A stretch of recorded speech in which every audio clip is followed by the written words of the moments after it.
안녕하세요, 송포크입니다. 이번 시간은 르네상스에 대해서 알아보도록 하겠습니다. 르네상스, 조선의 르네상스라든가 르네상스 같은 소리 하고 있네! 처럼 여기저기에서 사용되는 말이죠. 웬만하면 주로 예술적이거나 고급진 것을 나타내는 뜻으로 사용되기도 하고요. 그런데 더 알아보게 되니까 생각보단 좀 다른 뜻을 가지고 있더라고요.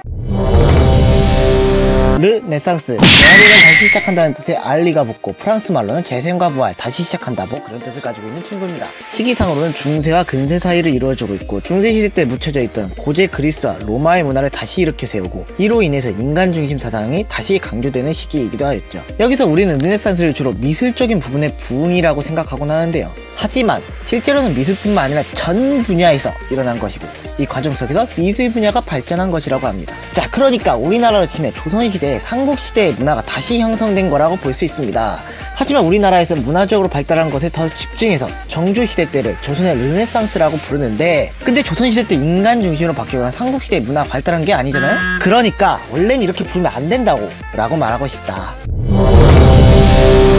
자, 그렇다면 이러한 르네상스는 어떻게 시작이 되었나? 워낙에 넓은 지역에서 시작되었기 때문에 딱 집어서 어디서 시작됐다 라고 말할 수는 없습니다만 대체적으로 이탈리아의 피란체를 시발점으로 보고 있습니다. 시작은 이탈리아에서 시작했는데 용어는 프랑스 말이라니 신기하지 않나요? 이렇게 된 이유는 르네상스 이후에 프랑스 사람인 미슐레가 프랑스사에서 르네상스라는 말을 처음으로 사용했기 때문이라고 합니다. 여튼 다시 돌아와서 저도 이탈리아 피란체를 중심으로 일단은 얘기를 하도록 하겠습니다. 당시 이탈리아는 이슬람 국가와 비잔티움 제국과 지중해를 통해서 접촉을 해왔고 이를 바탕으로 서유럽과 이슬람 국가 비잔티움 제국 사이에 다리 역할을 해왔습니다.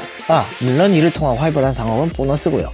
이렇게 되면서 이탈리아의 상인과 도시들은 성장하기 시작했죠. 그리고 이탈리아에는 고대 로마의 흔적이 남아있기도 하였는데요. 이는 후에 르네상스가 발달하는 데 도움을 주게 됩니다. 이후 불을 쌓은 상인들이 자신들의 지위를 굳히기 위해 문예운동을 후원하면서 르네상스가 발달하게 되었다고 하네요. 자, 그렇게 시작된 르네상스는 여러 변화를 일으키고 여러 작품 남겼습니다. 그러나 이후 포르투갈이 아메리카로 가는 항로를 발견하면서 이탈리아 상업이 약해지게 됩니다. 이를 통해서 상업을 통한 수입 역시 줄어들고 이후에는 이탈리아 땅 도시국가 간의 전쟁까지 발생하면서 정치적으로 굉장히 혼란해지었죠.